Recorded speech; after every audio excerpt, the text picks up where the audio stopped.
Media malfeasance is out of control. President Trump moves to ban bump stocks, and we examine the other gun proposals on the table. We'll talk about all of it. I'm Ben Shapiro. This is The Ben Shapiro Show.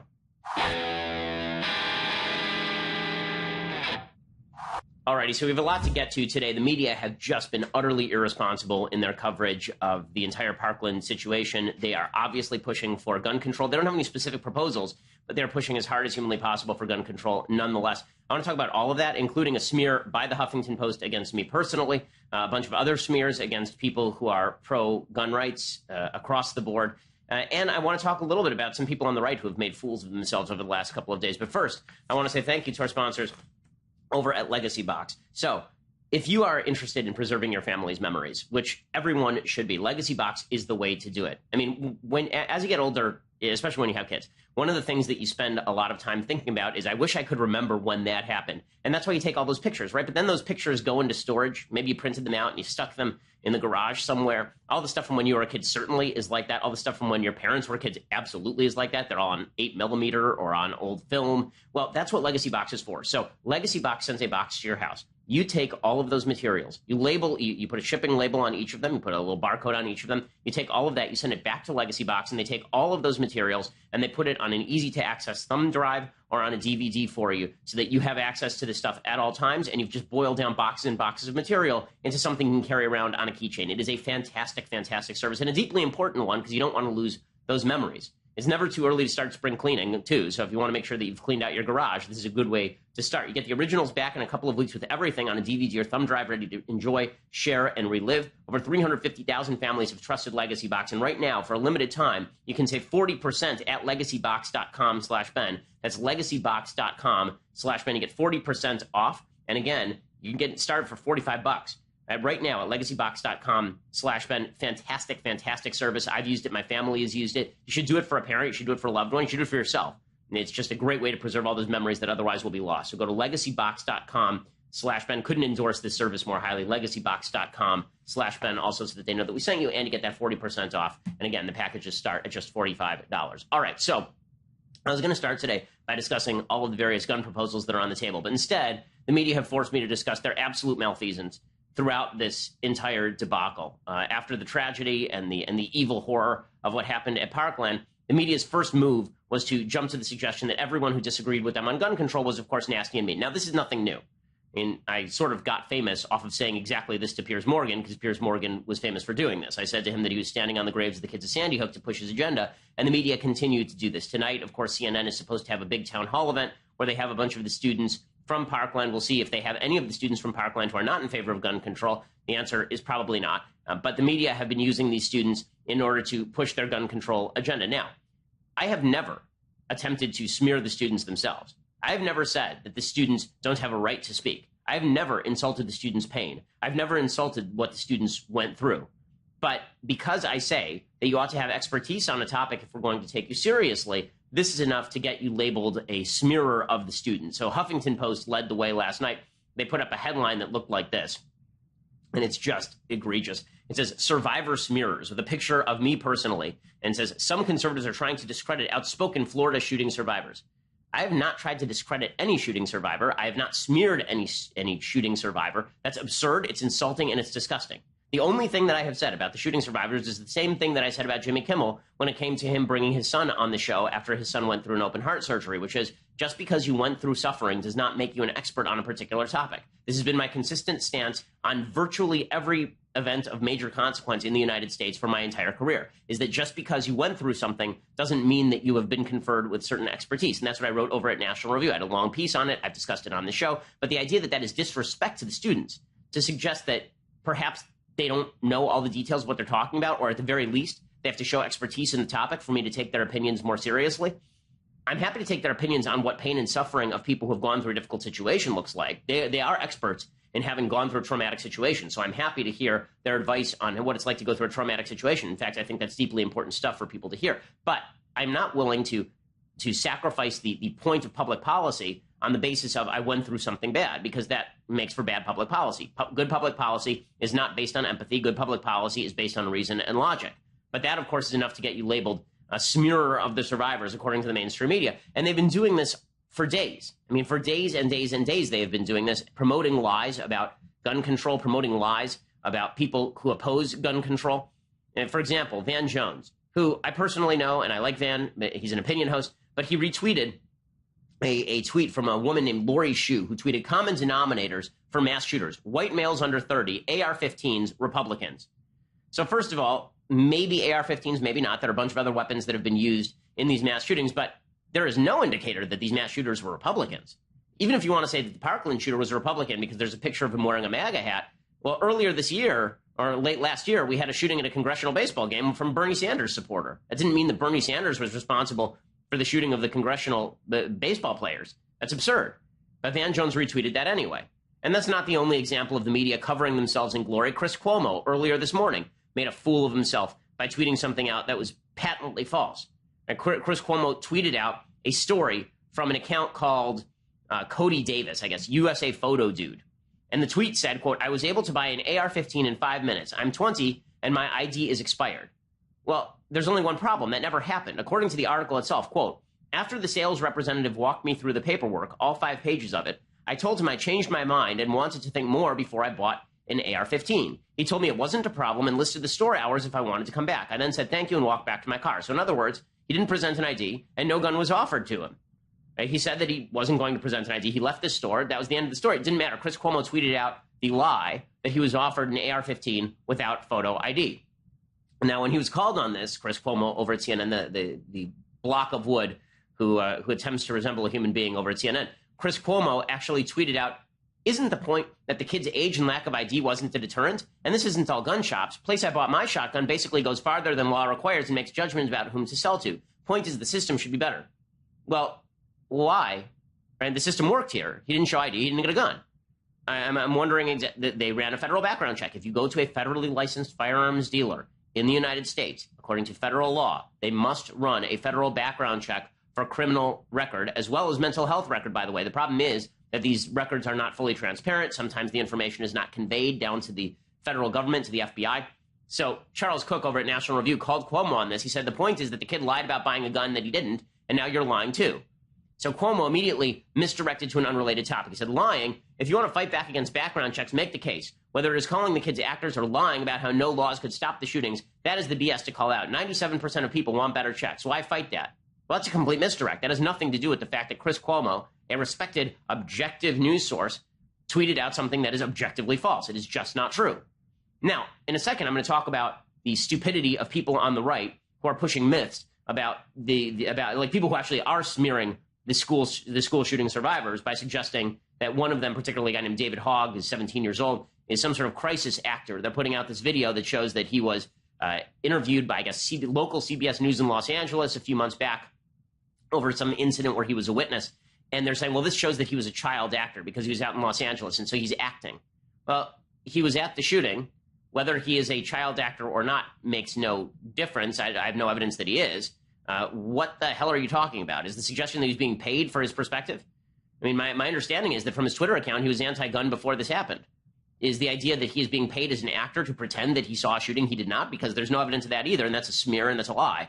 That's the #1 trending video on YouTube, by the way, and it's disgusting. Anybody who's trafficking in that should immediately be discounted as a decent news source. That's stupidity. Dinesh D'Souza got himself in hot water yesterday because Dinesh tweeted something out about how there are a bunch of kids who are crying when a piece of gun legislation didn't pass in the Florida legislature, and Dinesh tweeted something out about how this is the worst these kids have suffered since their parents told them that they were scaling back their allowance or they couldn't get a summer job. That, of course, is ridiculous. There was literally a shooting in Florida last week. Dinesh got shellacked for that, as well he should have, and he ended up backing down and apologizing for it. But there's been inordinate media focus placed on that YouTube video particularly and on the comments of folks like Dinesh. Every member of the mainstream media, that's all deserved, by the way. I mean, there should be focus on lies. But the lies extend to the mainstream media itself. And it's much more prominent in the mainstream media because virtually every major host in the mainstream media is engaging in this type of lie. Virtually all of them, or at least in selective coverage that is designed to shade your emotions in a particular direction. So as an example of this, last night, Anderson Cooper was talking about gun violence, about shootings involving guns. And here's what he had to say. I actually think we don't focus on the reality of what an AR-15 does to a child. I mean, if anyone has been on a battlefield and you've seen what a weapon like this does to a soldier, I mean, I think if people actually saw this and saw the reality of this, I mean, it would open people's eyes. I mean, we're not talking about, you know, we all say, oh, these children lost their lives. They didn't lose their lives. Their lives were ripped out of their bodies. Their brains were splattered on the floor. Their intestines are hanging out. I mean, it's sickening. Yeah. And like, we're all talking about it in this antiseptic way, and we're shocked that these kids are angry when they've been hiding in closets and their friends are dead. Okay, that's all fine. I mean, if he wants to discuss this in graphic terms, that's fine. I'm not sure that the graphicness of the act actually changes the logic behind gun control, because the whole point here is not a lack of sympathy. See, what Cooper's trying to do, what a lot of folks in the media are trying to do, is they're trying to say, look how horrible things are. Therefore, if you don't agree with me on policy, it's because you don't think these things are horrible. That's backwards logic, and there's no reason to it. I'm going to explain more about that, and also I have an additional note for Anderson Cooper in just a second. First, I want to say thank you to our sponsors over at Dollar Shave Club. So, Dollar Shave Club is the place to go if you want the best shave. You want that clean, nice shave, and you want it in less expensive fashion than having to go to the local Rite Aid or CVS. Well, the best way to do that is with the Dollar Shave Club, and they have everything. I mean, everything you need to look, smell, feel your best: shampoo, body wash, toothpaste, and of course the best razors that you can use. You get that amazing high-quality shave every morning from the Dollar Shave Club Executive Razor. They are the gold standard. So right now, join Dollar Shave Club, and for $5 with free shipping, you'll get their starter set. So what's in the starter set? Well, the 6-blade Executive Razor, and it is magnificent. Plus, trial sizes of the shave butter, the body cleanser, and of course, the fabled, famous one-wipe Charlies. Oh yes, indeed, the butt wipes. Then you keep the blades coming for a few bucks more per month. You get yours at dollarshaveclub.com/Ben. That's dollarshaveclub.com/Ben. So you get that trial. For $5, you get the trial sizes of all these things so you can see if you like them. And once you subscribe, you're going to be getting the new razors in the mail all the time. It is great, and it means that you're never going to have to worry about what soap to get again. You're never going to have to worry about what shaving cream to get again. You're never going to have to worry about replacing your razors ever again. Dollar Shave Club is the best. There's a reason they're one of the best companies in America when it comes to this stuff. dollarshaveclub.com/Ben. Check them out. That also lets them know that we sent you and use the /Ben, and you get the special deal, the $5, and you get the travel kit. Including, of course, those one-wipe Charlies, which are just astonishingly great. So just check that out, dollarshaveclub.com/Ben. All right, so back to Anderson Cooper. So you heard Anderson Cooper there talk about the brutality and the violence and the horrible imagery of kids being shot. Yes, and all Americans agree. That's terrible. I will point out the selective coverage of the media when it comes to antiseptic coverage of killings. So I did one of the videos that I've done that's been seen the most is a video of me from this show talking in specific terms about what actually happens during an abortion: the dismemberment of bodies in the womb, in late stage abortion, the cracking open of the skull of babies and sucking their brains into sinks. No one in the mainstream media will ever talk about that, ever, not in 1 million years. Anderson Cooper will never do a 30-second description of what an abortion actually is like. Instead, he will just use antiseptic terms to describe it. The point here being that if the media want to get graphic about how they cover crime, if the media want to get graphic about how they cover killings and violence, then that's fine with me. Get graphic about how you cover crimes and killings and violence. I have no problem with that as a general rule. I think that, in fact, that's sometimes useful if people really are unable to connect what a crime is with the nature of the crime itself. But you can't be selective about it. You can't just say that you're going to do it with regard to shooting victims but not with stabbing victims. That you're going to do it with regard to shooting victims but not bombing victims. Right? We didn't hear graphic descriptions of what happened to people on 9/11. Right? The news media, and I was actually critical of this, the news media stopped showing the video of people who were hurling themselves from the top stories of buildings because they didn't want to lead people to feel angry or feel bad. And I said, I don't like that the media is censoring that. So I don't really have a problem with Anderson Cooper talking about the effect of guns. This is what, it's true, this is what a bullet fired at high velocity does, right? It mauls the human body. It destroys the human body.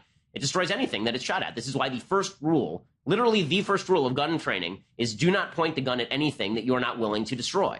That is literally rule number one when it comes to guns. If you pick up a gun, then don't point it anywhere where it is possible that you will destroy something that you care about.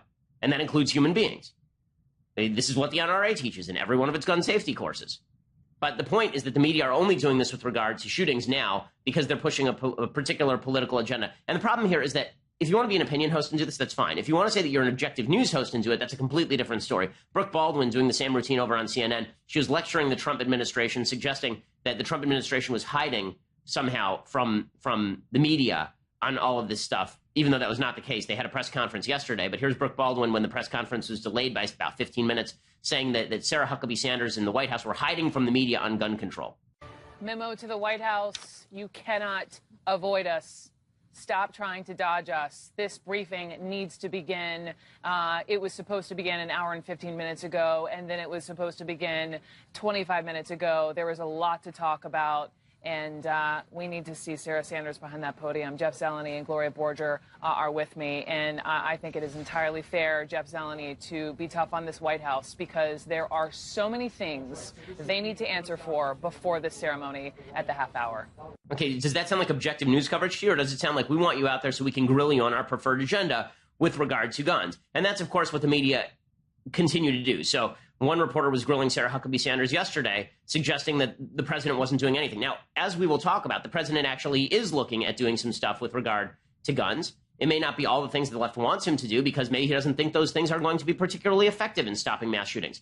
One of the big problems with a lot of the gun control proposals that are being put on the table is that there is no clear link between the gun control proposal put on the table and the actual lessening of mass shootings. The only gun control proposal that the left has really put on the table to lessen mass shootings is confiscation of all guns, which is completely unrealistic. It's never going to happen. And then if you say it's unrealistic and it's never going to happen, they accuse you of smearing shooting survivors or some such nonsense, or not caring about the kids who died, which, again, is total crap. But here's what it looks like when the media grills the the Trump administration on gun control. We're working hand in hand with both the federal government as well as state and local law enforcement officials on what we legally can do. Unfortunately, we can't just flip a switch, but there is a process. We are a law and order country, and the president is trying to do everything that he can under his capacity to address these concerns, and certainly when it comes to mental illness. But the media wouldn't have any of that, and they were just grilling Sarah Huckabee Sanders. How dare you not have a one-size-fits-all solution to mass shootings? And the answer is nobody does.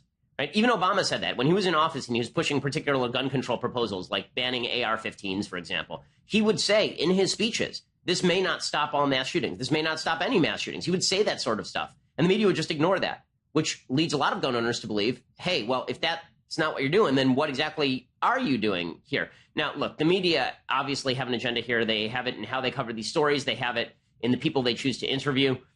There's Katie Tur over at MSNBC interviewed a guy who said that he was going to become a school shooter, but he didn't become a school shooter because he didn't have access to guns. Here's what that interview looked like.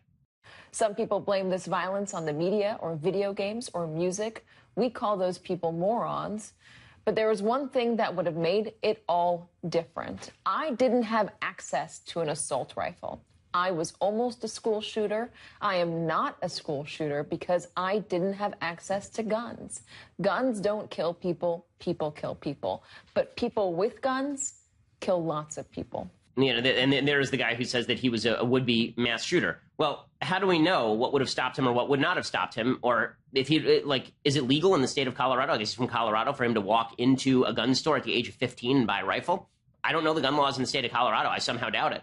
But doesn't matter. This is the agenda, and the agenda must be pushed at all costs, regardless of the underlying facts. It's just, this is not how the media should be doing their jobs. And they're not doing their jobs. What they're doing is the job of the left. And then they wonder, it's so funny, they sit around going, Trump attacks us, and that's why our credibility is shot with the American people.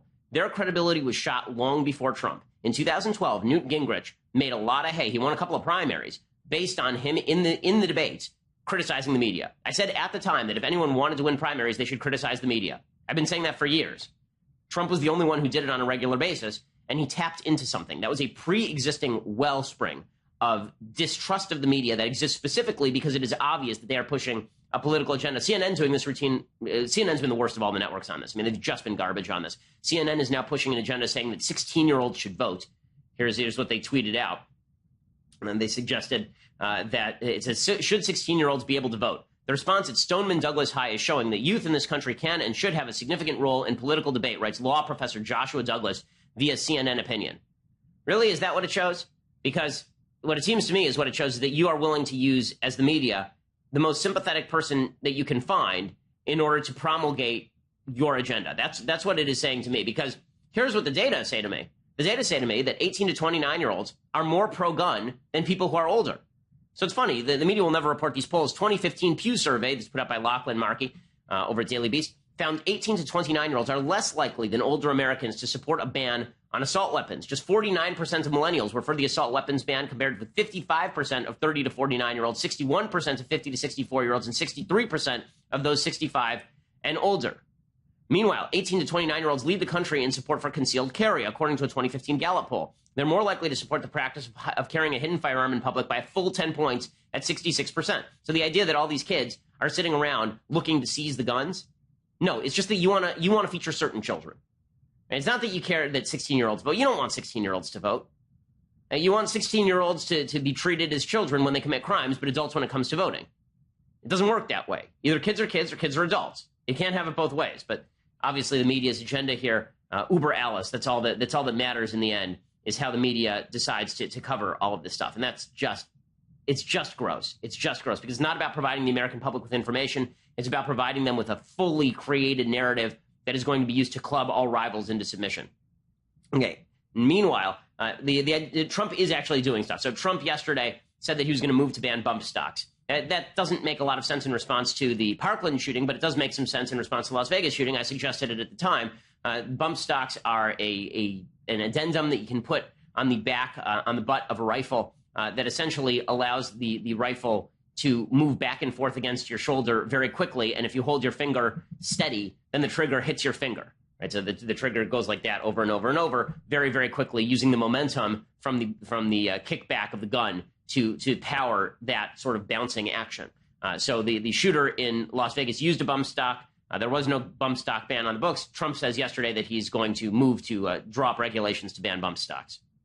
In addition, after the deadly shooting in Las Vegas, I directed Attorney General to clarify whether certain bump stock devices, like the one used in Las Vegas, are illegal under current law.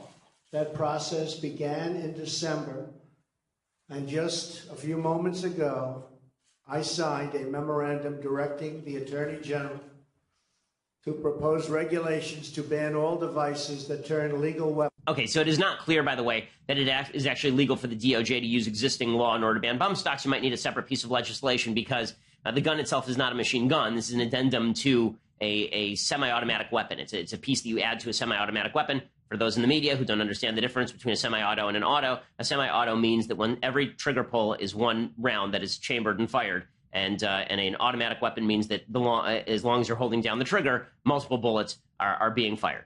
So that's the difference between the two. The White House also said that they would look into the possibility of raising the age limit for purchase of AR-15 type rifles. Again, there's a certain inconsistency here. If you're going to raise the age limit for buying a rifle, then you should also raise the age limit for presumably joining the military, maybe, or voting. The bottom line is, are 18-year-olds adults or are they not adults? Right now, we have a very inconsistent view of when people become adults. You're 18 for purposes of voting, but you're 21 for purposes of drinking. I'm not sure how that works exactly. So you can be in the military and at 18 years old, but you can't actually have a beer until you're 21. That's a sort of weird thing. Or you can be in the military at 18, but you can't leave the military and then go purchase a rifle, even though you were just in the military. There's a little bit of incoherence there. I'm not completely opposed to the idea of raising the age limit on this stuff, but I'm not sure that it's going to have a tremendous effect, given the laws around the nation already with regard to buying AR-15s. There was a lot of hubbub yesterday after Florida voted down an assault weapons ban as well. We'll talk about that in just a second. First, I want to say thank you to our sponsors over at Filter By. So in Dallas, it's 11 degrees. New York's been 9 degrees. Minneapolis, -2 degrees. It's really, really, really cold outside. LA is really cold right now for no reason at all. And that means everybody's indoors. And that means that you're using your heating system in all likelihood. Well, instead of you sitting there breathing in dirty air because you haven't replaced your filters in a while, now you need to go to filterby.com. It is America's leading provider of HVAC filters for homes and small businesses. Filterby.com carries over 600 different filter sizes, including custom options, all shipped free within 24 hours. Plus, they're manufactured right here in America. FilterBy offers a multitude of MERV options all the way up to hospital grade. So you'll be removing dangerous pollen, mold, dust, other allergy-aggravating pollution while maximizing the efficiency of your system. Right now, you can save 5% when you set up auto delivery, so you never need to think about air filters again. Again, that's filterby.com, filterbuy.com. Go there, make sure that the air that your kids are breathing is the safest and cleanest air possible. You're going to be spending a lot of time indoors, and usually the air indoors is dirtier than the air outdoors. So Make sure that's not the case at your house. Filterby.com. Again, filterby.com. And right now you save 5% when you set up auto delivery, so you'll never need to think about it again after you go over to filterby.com and register. Okay, so other things that are on the table. Florida just voted down a full-on, quote-unquote, assault weapons ban. It wasn't an assault weapons ban. That's bad media coverage again. Instead, it was actually a ban on AR-15s. AR-15s are not assault weapons. Okay? Assault weapons are a legally dubious definition. There's no clear definition of what constitutes an assault weapon. An AR-15 is just a high-grade rifle. That's all it is. But if you add a few gadgets to it, it becomes an assault weapon. If you add like a pistol grip to a rifle, then in some cases that becomes an assault weapon. If you add a sight to it, sometimes it becomes an assault weapon. If it's painted black as opposed to being brown, sometimes that's an assault weapon. In any case, this made a lot of media, garnered a lot of media attention because a bunch of the students from Marjorie Stoneman Douglas High School went to Florida lawmakers in Tallahassee and asked for a full ban on the AR-15. The final motion vote was 36-71, so it was overwhelmingly voted down. The Democratic Representative Keon McGee asked for a procedural move that would have allowed it to consider the bill to ban, quote, assault rifles and large capacity magazines. The bill had been assigned to 3 committees but was not scheduled for a hearing. So the House will determine whether they choose to do that or not. Obviously, the media ran with the photos of the weeping students because they want to generate sympathy for the anti-gun agenda. This doesn't mean the students should be mocked, as Dinesh did yesterday, obviously. I understand that kids have really strong feelings about, everyone has very strong feelings about these issues, and these kids just went through a trauma. That's why I'm not in favor of what I think is media exploitation of people who just went through a tragedy in order to gin up sympathy for a particular agenda. I think that the media only does this, again, with particular circumstances. They didn't do it after the Boston bombing. They didn't have big town halls with victims of the Boston bombing talking about immigration policy, for example. But they do this every time there is a gun an issue of gun violence that crops up. By the way, worthwhile noting here that some of the statistics that have been going around with regard to mass shootings in the United States are just dead wrong. As I've explained before, it is just not true. It is a falsity that there were 18 mass shootings in the United States in January. It's not true. It was more like 2. That's horrible, but it's not 18. Also, it's been promoted by the media that the United States is the only advanced country in which mass violence occurs, the mass shootings occur. That is not true. If you actually look per capita, mass shootings, the United States actually comes in 11th. So the way that you calculate that, this is the Crime Prevention Research Center headed by economist John Lott, who's famously the author of More Guns, Less Crime, which has been true in the United States for a while. The gun murder rate has been declining rapidly in the United States for the last 20 years, even though the number of guns in circulation in the United States has been rising rapidly for the last 20 years. John Lott says that the U.S. does not lead the world in mass shootings. In fact, it doesn't even make the top 10 when you measure death rate per million population from mass public shootings. Now, to be fair, there's a fair margin of error here because mass shootings everywhere are pretty rare. When you have a country of 330 million people and let's say 100 people a year are killed in mass shootings, which is very high. That's not high. That number is a lot higher than it actually is in the United States. That recedes into margin of error territory. But if you look at 2009 through 2015, if you look at the top death rate per million people from mass public shootings, it goes Norway, Serbia, France, Macedonia, Albania, Slovakia, Switzerland, Finland, Belgium, Czech Republic, and then the United States. Also, as far as frequency, that is also not true. The U.S. ranks 12th compared to European countries in terms of frequency per capita. Now, per capita matters because the United States is a very large country with a lot of people. And so you're going to have to measure the rate of violence in the United States as opposed to rates of violence per capita in other European countries. So don't buy into the notion that the United States is replete with mass shootings. They're happening every day on every corner. Does that mean that there's nothing we can do to stop it? No, of course it doesn't mean that. I've suggested on this program multiple things we can do, ranging from better security in school situations to the gun violence restraining orders promoted by David French over at National Review, in which family members can apply to the court to have your capacity to buy a gun or own a gun temporarily removed from you if you're a danger to yourself or others. But that's not enough. The left just wants to shout about how everybody who doesn't agree with them is a bad person, and they're not going to stop until that happens. This is a fool's errand for the White House. So the White House is going to hold a listening session with students, according to Sarah Huckabee Sanders. This is because the media have been putting a lot of pressure on the White House, saying, you're not listening to the victims, you're not listening to the victims. Again, I don't remember anybody doing this with Barack Obama and, for example, the victims in Benghazi. I don't remember them doing this with the victims of the Boston bombing. I don't remember the family of the beheaded by ISIS doing this with Barack Obama, but I guess we have to do this with President Trump. Sarah Huckabee Sanders says Trump is actually going to get in a room with a lot of these students and presumably take it from them. Trump is actually good at this. It'll be good for Trump politically. You know, the aftermath probably won't be heavy gun legislation, but it's smart of him politically to get in a room with these kids because Trump, contrary to popular opinion, does have a capacity for sympathy when he is listening to people one-on-one, as virtually everyone who's dealt with him one-on-one will tell you. Here's Sarah Huckabee Sanders announcing this. Tomorrow we will be hosting parents, teachers, and students here at the White House to discuss efforts to ensure safety at our schools. Members of the Parkland community will be attending this listening session, as will individuals who were impacted by past school shootings, including the Columbine and Sandy Hook tragedies. On Thursday, we will be hosting local officials, including members of the law enforcement community, to continue that conversation. As the president has said many times, it is the right of every American child to grow up in a safe community. That begins in America's neighborhoods. Okay, so this is, I think, a smart move by the Trump administration to demonstrate that there's no lack of sympathy, even if there is a lack of agreement on public policy. Some of the agreement on public policy, the lack of agreement, is coming from the fact that folks on the left refuse to even consider possibilities that they haven't thought about, right? So Doug Jones, the senator from Alabama, he was asked about the possibility of arming teachers. And I've said that I think the teachers who are trained and qualified should be able to carry firearms. Doug Jones says, oh, that's idiotic. We shouldn't arm teachers. I'm not even going to consider it. Arming teachers in schools, and that's an idea that Representative Bradley Byrne and Senator Doug Jones have different opinions about. There are some teachers that I think could be appropriately armed if they have the training and they feel comfortable doing it. I certainly wouldn't want to require them to do it if they don't feel comfortable with it. I think that's the dumbest idea I've ever heard. I think it's crazy. You don't need to arm America in order to stop this. Well, actually, you do need to arm Americans in order to stop mass shooters because it's always the police who stop the mass shooters.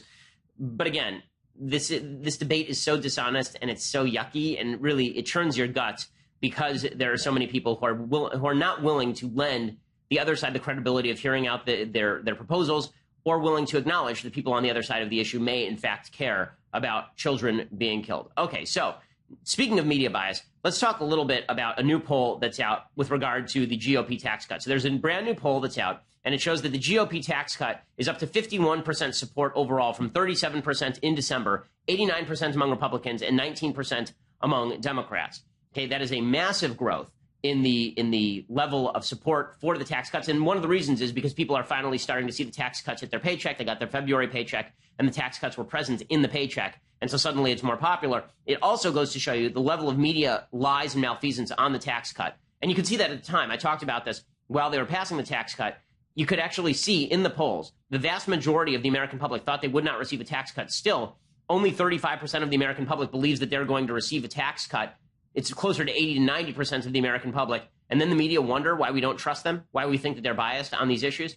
They are biased on these issues. And I'll show you how biased they are also on the Trump-Russia stuff in just a second. But first, you're going to have to go over to dailywire.com and subscribe. For $9.99 a month, you can get a subscription to dailywire.com. When you do, you get the rest of our show live. You get the rest of the Andrew Klavan show live, the rest of the Michael Knowles show live. Thank you, by the way, to all those folks who are over-subscribing at Andrew Klavan's show. He was up to the top 10, I believe, or close to the top 10 on iTunes overnight, which is just fantastic. His show is definitely worth the listen and worth the subscribership.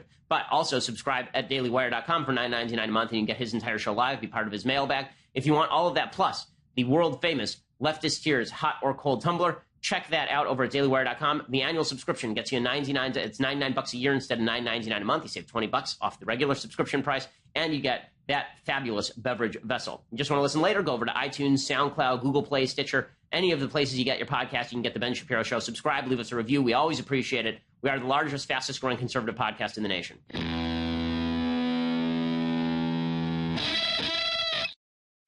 Okay, so speaking of Trump-Russia collusion, there's another Robert Mueller investigation indictment. Somebody has pled guilty. Again, it has nothing to do with actual collusion between the Trump administration and Russia. And the last few weeks have not been good for people who have been pushing the lie that the Trump administration was clearly colluding with Russia. Now, maybe there will be new evidence that emerges. Maybe we will find out later that the Trump administration was working hand in glove with Vladimir Putin to swivel the election in Wisconsin. Maybe that's what we'll find out. But I haven't seen the evidence of that. You haven't seen the evidence of that because nobody's seen the evidence of that. But that is not actually stopping members of the Democratic Party and the media from pushing that lie anyway. Hakeem Jeffries, a Democratic representative, he came out yesterday, said that Trump did collude to steal the election. But we also have to stay focused here on what the problem is. It seems that the Trump campaign conspired with Russian spies to sell out our democracy. And now you have members closely affiliated with the Trump administration and possibly the president who are engaged in a cover-up. That's a problem, and we should just allow the Mueller investigation to run its course. Okay, I'm in favor of allowing the Mueller investigation to run its course, but it seems like you're jumping to conclusions there, Hakeem. I mean, you're suggesting something that is just not in evidence. You're assuming facts not in evidence. So yesterday, President Trump tweeted out that he had been much tougher on Russia than President Obama had been. Fact check true. The media ran with the most bizarre headlines. So look at this from CNN. This is clip 17. Look at this from CNN. You'll see a headline that they put up. Okay, the one on the left says Trump has been tougher on Russia than Obama was in 8. He's been tougher on Russia in 1 year than Obama was in 8. And then it says in parentheses, right? They're fact checking in the Chiron. In the parentheses, it says no, he hasn't. And Natasha Bertrand, who covers the media, says CNN not pulling any punches tonight. That's not only them not pulling punches, that's them lying. Trump has been tougher on Russia in 1 year than the Obama administration was in 8. I love this idea that suddenly the Obama administration was tough on Russia. In 2012, President Obama, running for re-election, said directly to Dmitry Medvedev that he should tell Vladimir Putin that there would be more flexibility after the election if the Russians backed off. He said that on an open mic. He said that Mitt Romney, who is calling Russia the #1 geopolitical threat, the 1980s called and want their foreign policy back. Then he handed over leadership of the Syrian situation to the Russians, and the Russians have continued to prop up a regime that is engaging in massive human rights violation. Human rights violations so massive that the UN literally put out a resolution, I think 2 days ago, saying that we have no more words to condemn what's happening in Syria. That's what the resolution actually said. And yet we're now being told that Obama was tougher on Russia than Trump was. Obama wasn't even tough on Russia interfering in the election. Right? Trump has a point here. He does have a point when he says that, you know, if Russia was interfering in the election so much, where was Obama? Well, they were interfering in the election, and where was Obama?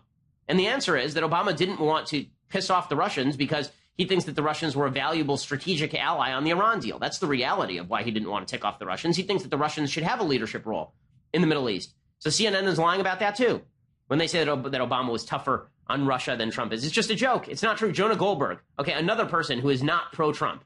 Right? I am not, by any stretch of the imagination, if you've ever listened to the show, a President Trump lackey. Neither is Jonah Goldberg at National Review. I don't think either one of us voted for President Trump. In fact, I know neither one of us did. Here is what he writes. He says, there's one unfortunate thing with the Trump tweet. Trump has a point.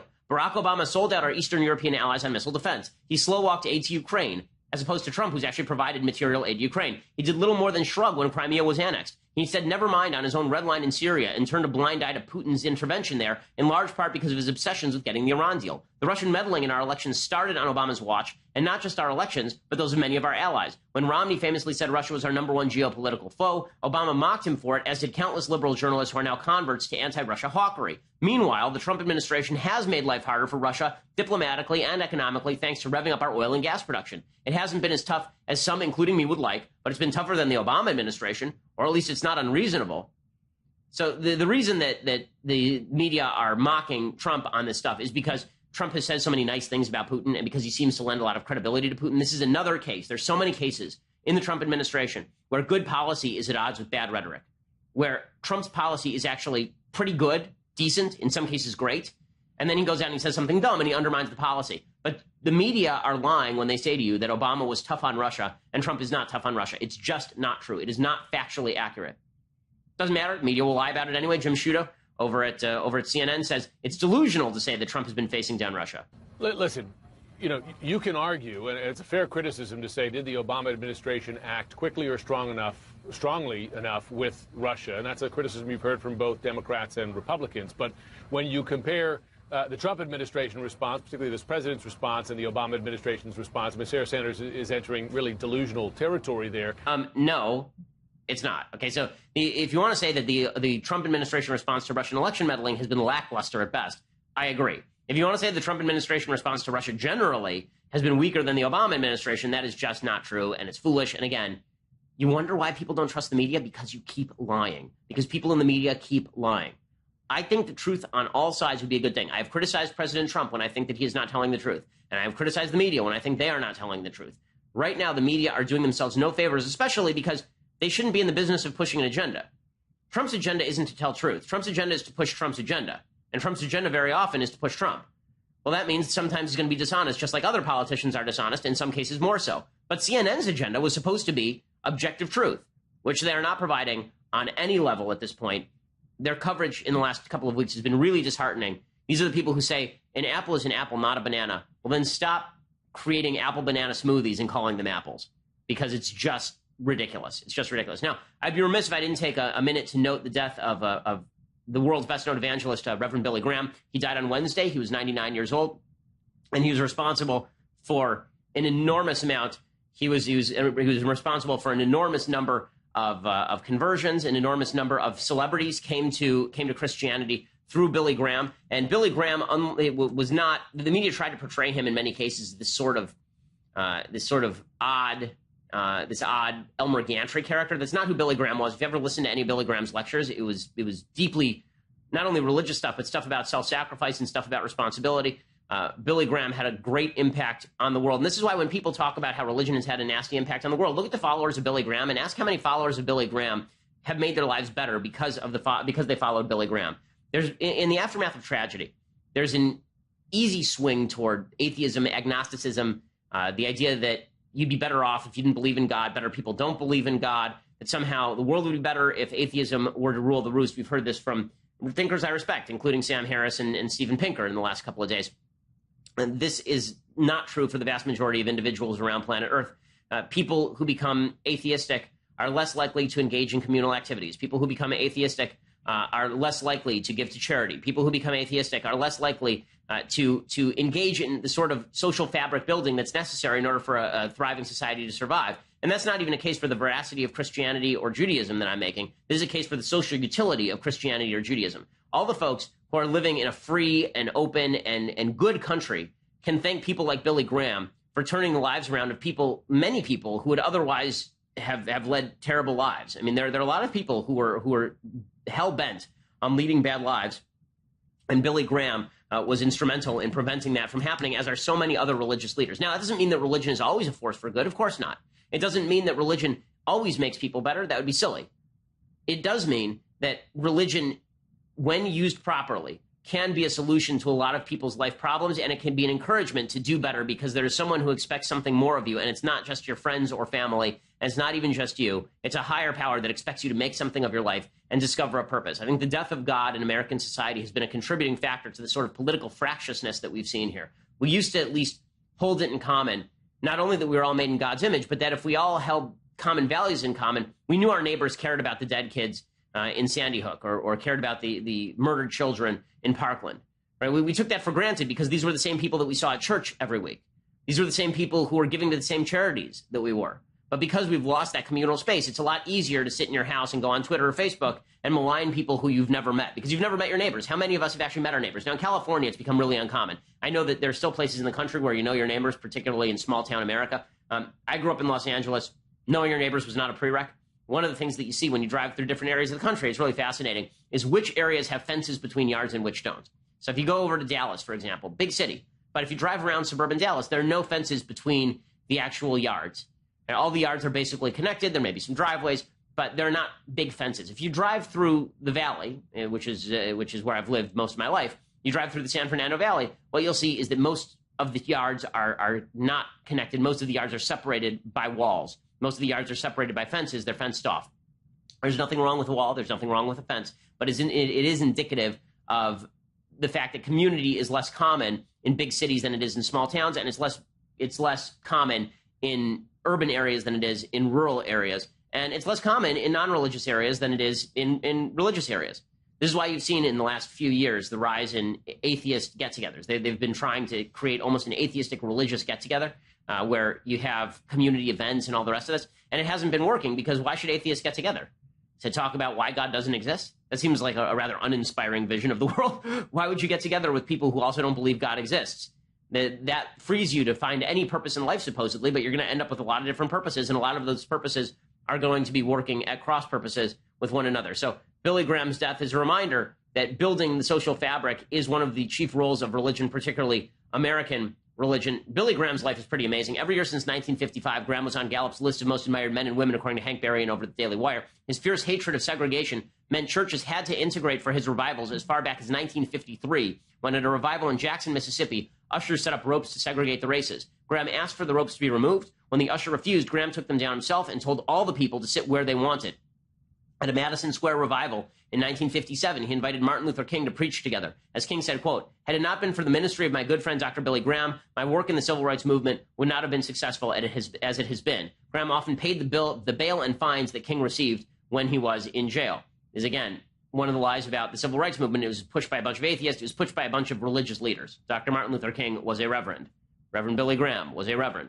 He was born November 7th, 1918, the oldest of 4 children born to Morrow Coffey and William Franklin Graham Sr. He grew up on a dairy farm near Charlotte, North Carolina. As a child, he loved to read books. In 1933, his father forced him and his sister to drink beer until they got sick, which prompted both children to swear off alcohol and drugs for the rest of their lives. Children were raised differently back in 1933. The next year, having seen the evangelist Mordecai Ham, he was converted by him. He went to Bob Jones College in Tennessee, where he was almost expelled, but Jones told him, quote, "At best, all you could amount to would be a poor country Baptist preacher somewhere out in the sticks. You have a voice that pulls. God can use that voice of yours. He can use it mightily." And so Graham transferred to Florida Bible Institute. He preached his first sermon at Bostwick Baptist Church in 1937. He became a national figure in 1949 when he held a series of revivals in L.A. and had circus tents erected in the parking lot, which led to national media coverage. And he hosted TV, of course, from 1947 until 2005. It's worthwhile paying honor to a man who did a lot more good than he did bad in this world, Reverend Billy Graham. Okay, time for some things I like and then some things that I hate. So, things that I like, I've started the show Longmire, which has been recommended to me on Netflix. Is it the best show I've ever seen? No, I mean, I've only seen the pilot episode. I tend to like less episodic shows where you don't wrap up a plot in one episode. But it is well written, and it is kind of taciturn Western. So I love Westerns. You put on a cowboy hat and you have a guy speaking in short phrases with faux profundity, and I'm into it. So that's what Longmire is. So check out Longmire. Here's a little bit of the preview. Don't matter if you're in the city or the country, crime don't change. There are always suspects. What about the girl? They move around so folks like you can't find them. I asked you a very simple question. And there are 2 types of people that like to kill from a distance: cowards and pros. There are always victims. Afraid I have some very bad news. Okay, so it's that kind of show, right? I mean, if you like that kind of voice, you like that kind of show. It's pretty simple. So you can check out Longmire over at Netflix, where it is now available. Okay, other things that I like. So Nikki Haley gave a speech yesterday at the UN. The Mahmoud Abbas, the Palestinian dictator, because he is now in the, 17th, let's see, I think he was elected in 2005. So he is now in the 13th year of a 4-year tenure. So that's exciting. He had told Nikki Haley, our UN ambassador, to shut up. She came out yesterday firing. Again, Nikki Haley at the UN is my spirit animal. So here she is. I sit here today offering the outstretched hand of the United States to the Palestinian people in the cause of peace. We are fully prepared to look to a future of prosperity and coexistence. We welcome you as the leader of the Palestinian people here today. But I will decline the advice I was recently given by your top negotiator, Saeb Erekat. I will not shut up. Rather, I will respectfully speak some hard truths. Okay, love it. Nikki Haley doing yeoman's work over at the UN, so that is fantastic stuff. Nikki Haley is the best. Okay, a quick thing that I hate. So Alyssa Milano came out and tweeted about the Second Amendment. And what she tweeted about the Second Amendment was a particularly stupid thing. So what she tweeted out was, it said, also popular in 1791, the year the Second Amendment was adopted. And then it's a list of things. Slavery, the 3/5 compromise, bloodletting, lead paint, being literally owned by your husband, cholera, smallpox, typhus, dying in childbirth, a lot, using chamber pots, unsanitary surgical procedures, traveling by horse or foot, dying at the age of 40. Things change, y'all. We can do better. Hey, I wasn't aware that smallpox was actually popular in 1791. There's people had smallpox parties. They got together and they said, oh, you got that hot smallpox? Pass it on, man. Just hand me the smallpox. Dying in childbirth. Also not aware that that was supremely popular in 1791. I think people saw that as bad in 1791. Even slavery, which was popular in certain parts of the United States in 1791, was certainly not popular in certain other parts of the United States in 1791. But if you're going to talk about things that are in the Constitution of the United States, which seems to me closer than smallpox to resemblance to the Second Amendment, you might try the First Amendment. You know some other things that were popular in 1791? Freedom of religion, freedom of speech, no quartering of troops, no illegal search and seizures, a right to a jury trial, a right against torture. Right? These were things that were pretty popular in 1791. It turns out, because they're in that same document. You stupid idiot. So again, there's a notion on the left that all of time began with their birth. I remember that Barack Obama said something about how what Bill Ayers did before he met Bill Ayers was irrelevant because Bill Ayers basically didn't exist as a human. Right? Bill Ayers did all this stuff when I was a kid. Okay, so what? So what? The world didn't start turning when you were born. But folks on the left seem to think that all of the good things in life began just spontaneously when they were born or discovered them, and that they never pre-existed that. The same ideology, the same philosophy that brought you freedom of speech and freedom of religion brought you the right to keep and bear arms. They were part and parcel of the same philosophy. As far as the notion that the 3/5 compromise was some sort of ideological commitment to the non-peoplehood of black people, that's idiocy. If you look at the actual negotiations over the 3/5 compromise, which is a bad provision of the Constitution, the reason that it is in the Constitution is because it was there to prevent a worst provision of the Constitution, which would have been counting black people as full people for purposes of voting, but counting them as property for purposes of not being able to actually vote or do anything.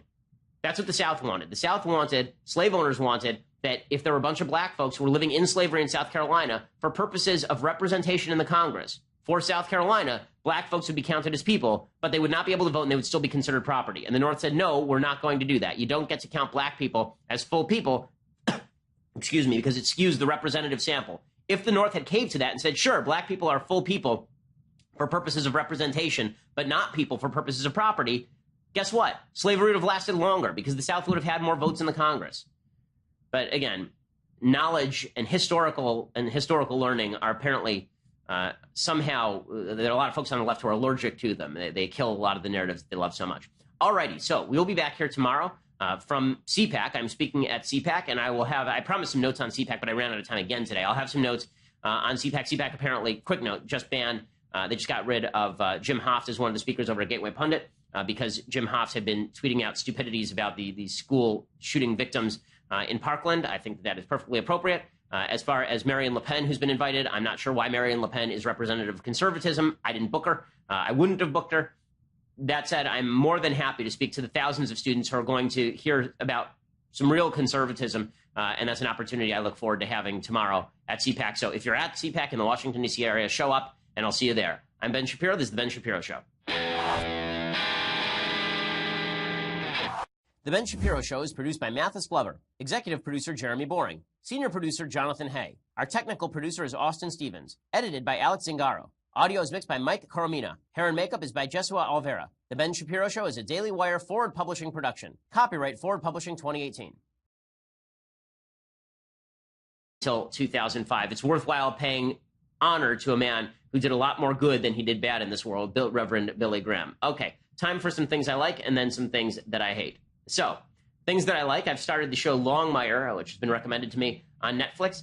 Is it the best show I've ever seen? No, I mean, I've only seen the pilot episode. I tend to like less episodic shows where you don't wrap up a plot in one episode. But it is well written, and it is kind of taciturn Western. So I love Westerns. You put on a cowboy hat and you have a guy speaking in short phrases. With faux profundity, and I'm into it. So that's what Longmire is. So check out Longmire. Here's a little bit of the preview. Don't matter if you're in the city or the country, crime don't change. There are always suspects. What about the girl? They move around so folks like you can't find them. I asked you a very simple question. And there are two types of people that like to kill from a distance: cowards and pros. There are always victims. Afraid I have some very bad news. Okay, so it's that kind of show, right? I mean, if you like that kind of voice, you like that kind of show. It's pretty simple. So you can check out Longmire over at Netflix, where it is now available. Okay, other things that I like. So Nikki Haley gave a speech yesterday at the UN. The Mahmoud Abbas, the Palestinian dictator, because he is now in the, 17th, let's see, I think he was elected 2005. So he is now in the 13th year of a 4-year tenure. So that's exciting. He had told Nikki Haley, our UN ambassador, to shut up. She came out yesterday firing. Again, Nikki Haley at the UN is my spirit animal, so here she is. I sit here today offering the outstretched hand of the United States to the Palestinian people in the cause of peace. We are fully prepared to look to a future of prosperity and coexistence. We welcome you as the leader of the Palestinian people here today. But I will decline the advice I was recently given by your top negotiator, Saeb Erekat. I will not shut up. Rather, I will respectfully speak some hard truths. Okay, love it. Nikki Haley doing yeoman's work over at the UN, so that is fantastic stuff. Nikki Haley is the best. Okay, a quick thing that I hate. So Alyssa Milano came out and tweeted about the Second Amendment. And what she tweeted about the Second Amendment was a particularly stupid thing. So what she tweeted out was, she said, also popular in 1791, the year the Second Amendment was adopted. And then it's a list of things. Slavery, the 3/5 compromise, bloodletting, lead paint, being literally owned by your husband, cholera, smallpox, typhus, dying in childbirth, a lot, using chamber pots, unsanitary surgical procedures, traveling by horse or foot, dying at the age of 40. Things change, y'all. We can do better. Hey, I wasn't aware that smallpox was actually popular in 1791. It was like people had smallpox parties. They got together and they said, oh, you got that hot smallpox? Pass it on, man. Just hand me the smallpox. Dying in childbirth. Also not aware that that was supremely popular in 1791. I think people saw that as bad in 1791. Even slavery, which was popular in certain parts of the United States in 1791, was certainly not popular in certain other parts of the United States in 1791. But if you're going to talk about things that are in the Constitution of the United States, which seems to me closer than smallpox to resemblance to the Second Amendment, you might try the First Amendment. You know some other things that were popular in 1791? Freedom of religion, freedom of speech, no quartering of troops, no illegal search and seizures, a right to a jury trial, a right against torture. Right? These were things that were pretty popular in 1791. It turns out, because they're in that same document. You stupid idiot. So again, there's a notion on the left that all of time began with their birth. I remember that Barack Obama said something about how what Bill Ayers did before he met Bill Ayers was irrelevant because Bill Ayers basically didn't exist as a human. Right? Bill Ayers did all this stuff when I was a kid. Okay, so what? So what? The world didn't start turning when you were born. But folks on the left seem to think that all of the good things in life began just spontaneously when they were born or discovered them, and that they never pre-existed that. The same ideology, the same philosophy that brought you freedom of speech and freedom of religion brought you the right to keep and bear arms. They were part and parcel of the same philosophy. As far as the notion that the 3/5 compromise was some sort of ideological commitment to the non-peoplehood of black people, that's idiocy. If you look at the actual negotiations over the 3/5 compromise, which is a bad provision of the Constitution, the reason that it is in the Constitution is because it was there to prevent a worse provision of the Constitution, which would have been counting black people as full people for purposes of voting, but counting them as property for purposes of not being able to actually vote or do anything. That's what the South wanted. The South wanted, slave owners wanted, that if there were a bunch of black folks who were living in slavery in South Carolina, for purposes of representation in the Congress, for South Carolina, black folks would be counted as people, but they would not be able to vote and they would still be considered property. And the North said, no, we're not going to do that. You don't get to count black people as full people, excuse me, because it skews the representative sample. If the North had caved to that and said, sure, black people are full people for purposes of representation, but not people for purposes of property, guess what? Slavery would have lasted longer because the South would have had more votes in the Congress.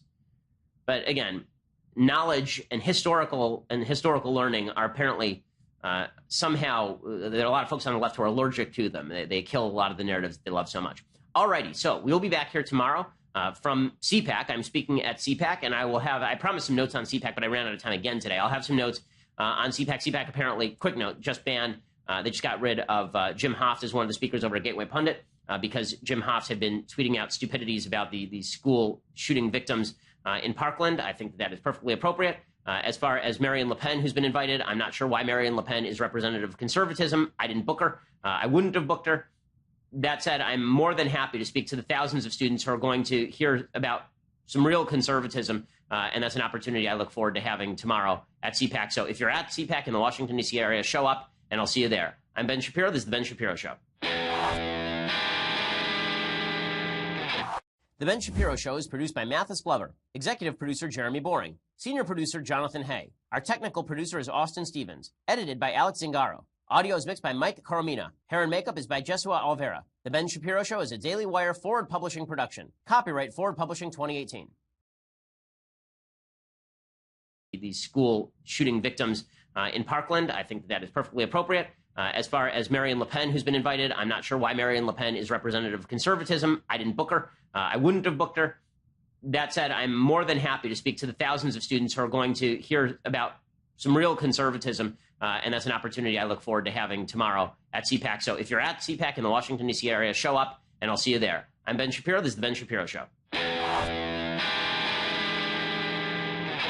The Ben Shapiro Show is produced by Mathis Glover, executive producer Jeremy Boring, senior producer Jonathan Hay. Our technical producer is Austin Stevens, edited by Alex Zingaro. Audio is mixed by Mike Coromina. Hair and makeup is by Jesua Alvera. The Ben Shapiro Show is a Daily Wire Forward Publishing production. Copyright Forward Publishing 2018.